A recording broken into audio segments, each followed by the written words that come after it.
안녕하세요, 호영탐정입니다. 3부 93화 운명의 조우 리뷰 시작하겠습니다. 이번 화의 썸네일엔 힌트가 없네요. 아카와 아린 또는 아카와 또 다른 이가 썸네일에 나왔다면 그 둘이 운명의 조우를 했다는 것으로 해석할 수 있을 건데, 아카만 나와 있어서 아카와 아린 또는 아카와 대치하는 자가 운명의 조우를 했다고 해석할 수 있을 것 같습니다. 아니면 이둘 모두의 만남을 뜻하는 거일 수도 있다고 생각됩니다. 아린은 흰 눈썹과 숨바꼭질을 하다 큰 기둥을 발견하고 기둥 뒤에 숨었는데, 그게 알고 보니 아카의 다리였습니다. 저번 화에도 얘기했었지만 공교롭게도 1, 2부에서 아카의 잘린 다리를 아린이 잡고 있죠. 그리고 다음 컷을 보면 아카와 아린이 서로 보고 있습니다. 아카와 아린이 마주하는 장면에 작가님께서 힘을 준 것으로 보이는데요. 이번 화의 제목인 운명의 조우가 아카와 아린의 만남을 뜻하는 것으로도 보입니다. 이어서 흰눈썹이 아린을 찾는 와중 아카를 발견하며 절을 합니다. 아카는 자신에게 절을 하지 않는 아린과 절을 하는 흰눈썹을 보며 흰눈썹 또한 자신에게 절을 하지 않았으면 하는 속마음을 보여주는데요. 일부에서도 아카는 흰눈썹이 절을 하자 바로 설하고 했었습니다. 다음 장면에선 아카와 아린의 첫 만남을 설명하고 있는데요. 앞에서 말했듯이 이번 화의 제목 운명의 조우가 아카와 아린의 만남을 뜻하는 게 맞는 것으로 보입니다. 아카는 아린과 흰눈썹이 같은 복제체이지만 어딘가 다르다는 것을 느끼는데요. 제 생각엔 흰눈썹을 만들 때 일영이 무언가 수작을 부려 흰눈썹을 반푼이로 만든 것이라 생각됩니다. 흰눈썹이 온전한 아카의 복제체로 만들어졌다면 아카같이 무지막지한 존재가 둘이 될 수 있다고 생각해 일부러 반푼이로 만들어지도록 흰눈썹을 만들 때 무언가 손을 쓴 게 아닐까 생각됩니다. 그래서 아카가 온전한 복제체인 아린과 반푼이 복제체인 흰눈썹에게 다름을 느낀 거라 생각되고요. 소설을 보면 아카와 아린이 이번에 처음 만났다고 하는데, 만약 아린의 몸속에 아카의 혼이 있다면 혼은 자신의 몸으로 돌아가려는 특성을 가지고 있는 바, 아린의 몸속에 있는 아카의 혼이 아카에게 돌아갔을 거라 생각됩니다. 흰눈썹이 아린을 부활시키려는 주요 방법도 육신과 혼배기 같은 일영과 육신을 잃은 아린을 한자리에 모아 아린의 혼이 일영의 육신으로 돌아가게 하려는 것이었으니까요. 하지만 아린의 몸에서 혼이 빠져나와 아카에게 돌아가는 묘사는 없으니 아린은 순전히 일영의 복제체라고 생각됩니다.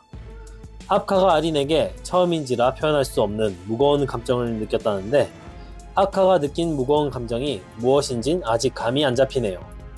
그리고 이 나레이션은 3부 92화에서 아카가 경각심을 느꼈던 존재는 아린이 아닌 달에서 오는 존재라고 설명해주는 것으로 보입니다. 전편에선 확실히 경각심과 경계라는 단어를 썼는데 반해 아린에게 느낀 무거운 감정은 표현할 수 없는 감정이었으니까요.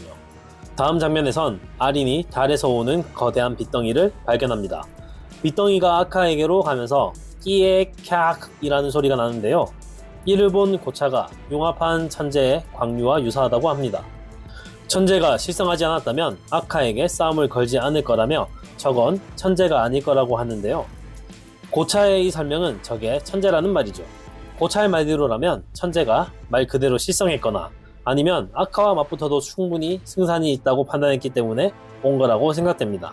융합제가 예루리에게 전식되어 예루리로부터 힘을 받았다면 충분히 천재가 이런 선택을 할 수 있다고 생각됩니다.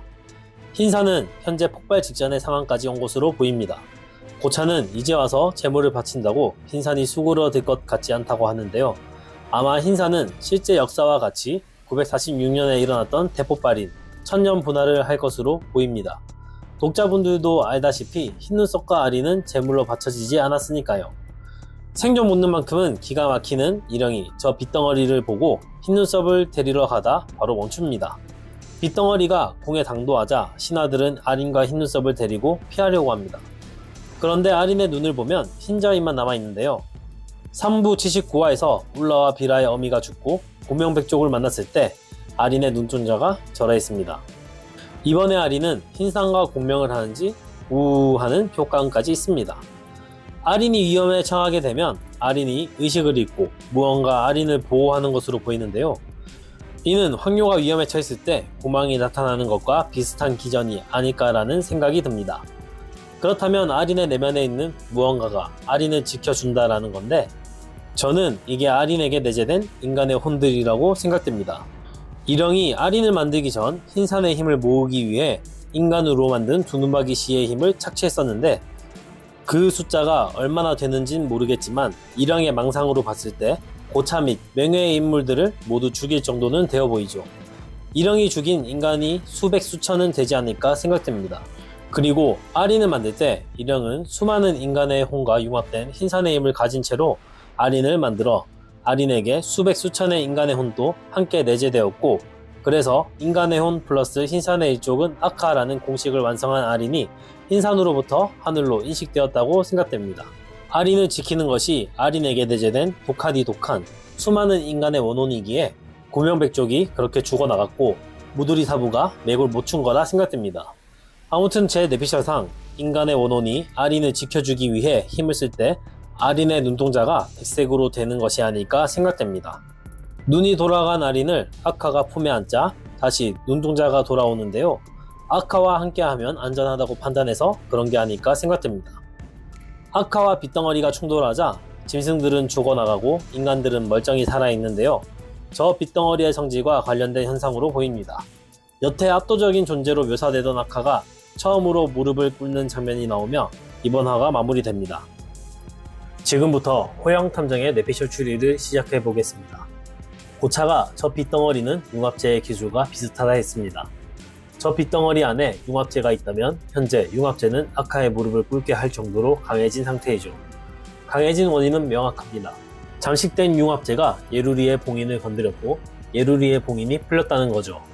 즉 현재 융합제는 철의 번개를 회수했고 이로 인해 예루리의 봉인이 풀렸으며 천재는 높은 확률로 예루리로부터 힘을 받았을 거라 생각됩니다. 그리고 빗덩어리가 아카의 궁에 왔을 때 짐승들은 모두 죽어나가고 인간들만 무사합니다. 융합제가 예루리의 힘을 받아 저런 현상이 발생한 것이라면 예루리의 힘이 인간의 혼에는 힘을 못 쓰는 게 아닐까 생각됩니다. 인간의 혼은 흰산의 힘과 닮아 있습니다. 우처구 우러본에서 아부카 허허는 인간을 창조했으며 호랑이 형님에선 자신의 힘을 흰산에 묻었습니다. 흰산의 힘과 인간은 아부카 허허로부터 만들어진 것이니 이 둘이 유사하다는 건 자연스럽습니다. 이런 아부카 허허의 기운과 흡사한 인간에게는 예루리의 힘이 닿지 않는 게 아닐까라는 생각이 듭니다. 또 다른 추측을 해보자면 천재가 철의 번개를 사용한 게 아닐까라는 생각이 듭니다. 철의 번개는 예루리를 봉인하는 힘의 주체로 보입니다. 이는 구망의 대사를 보면 알 수 있는데요. 그리고 예루리를 봉인한 건 아부카 허허이죠. 예루리를 봉인하는 아부카 허허의 힘이 철의 번개라는 형태로 있다면 철의 번개는 아부카 허허의 힘으로 생각할 수 있습니다. 만약 융합제가 철의 번개를 회수하여 예루리의 봉인을 풀었고 철의 번개를 사용해서 아카를 공격하여 짐승들만 죽고 인간들은 살아남았다면 아부카 허허의 힘을 사용한 거니 인간만 살아남았다는 게 납득이 될 것 같습니다. 그런데 철의 번개는 구망의 허락이 있어야만 사용 가능하다는 설정이 있어서 구망이 봉인되어 있는 지금에서는 확률이 좀 낮아 보이긴 합니다. 이상 호영 탐정의 뇌피셜 리뷰였습니다.